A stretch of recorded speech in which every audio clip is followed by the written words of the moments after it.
It's very strong. So what do you see as the main challenges and opportunities for Montessori education in Nigeria?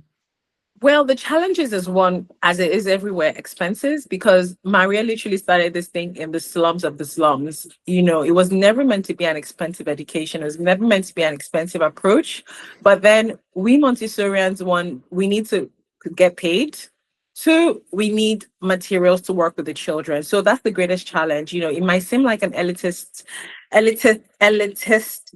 sort of education is for the rich, but absolutely not. That was not the vision of the founder. You see that most Montessorians even prefer not to work with rich children, in quotes, because Maria has spoken as herself about books. I think it was in the Absorbent Mind, about how rich children are actually really poor. Not all. It was just, I'm just quoting Maria. I'm not saying it. She said in her book, because sometimes these rich children, everything is done for them. Parents believe that, oh, my child cannot do sweep the floor and all that. My child is a queen or my child is a king. So don't give them this menial tasks to do. So those who even understand the philosophy would even rather not, work with those. But unfortunately, that is the biggest challenge, that it's probably not accessible to everybody.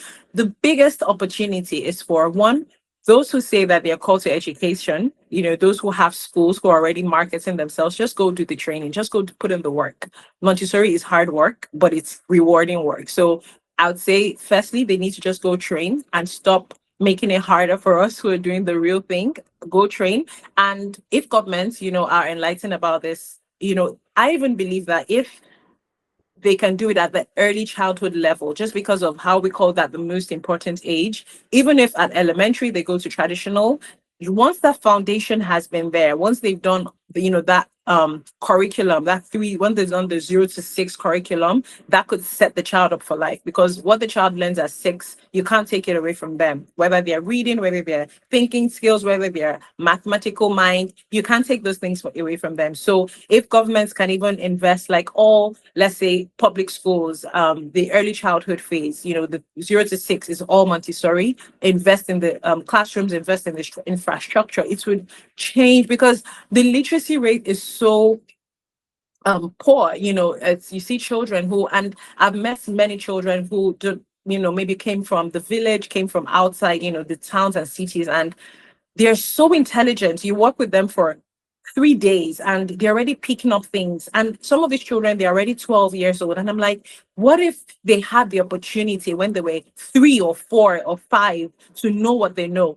Why is it that a child who can afford Montessori fees can tell you all the continents in the world and tell you all the oceans and tell you all the countries in Africa, but somebody who is 15 doesn't know, just because they didn't have that exposure, just because they didn't have that access to? So if we can deal with, early childhood education and invest heavily in that sector, even if we're not going to go all the way to the adolescent, even if we're going to just start small and make sure all, public schools are, so that early phase, they can be, set up for life, it will make so much difference. It will give so many more children the opportunity, to really flourish and for their giftings and talents, to come forth.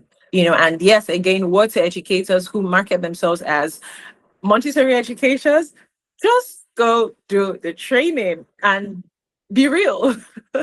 Yeah, because in that age group 0 to 6, like you said, it really set up the child for life. And the truth is, it's an investment. It could be an investment for the governments in general, all across the world. But it will make a huge difference in 20 years' time, for example, where societies will experience less issues, major issues. So that's it's not only academic. It's a human development as well. There's what I mean by that is there's many different skills we're learning, not only the literacy, or there's many different skills.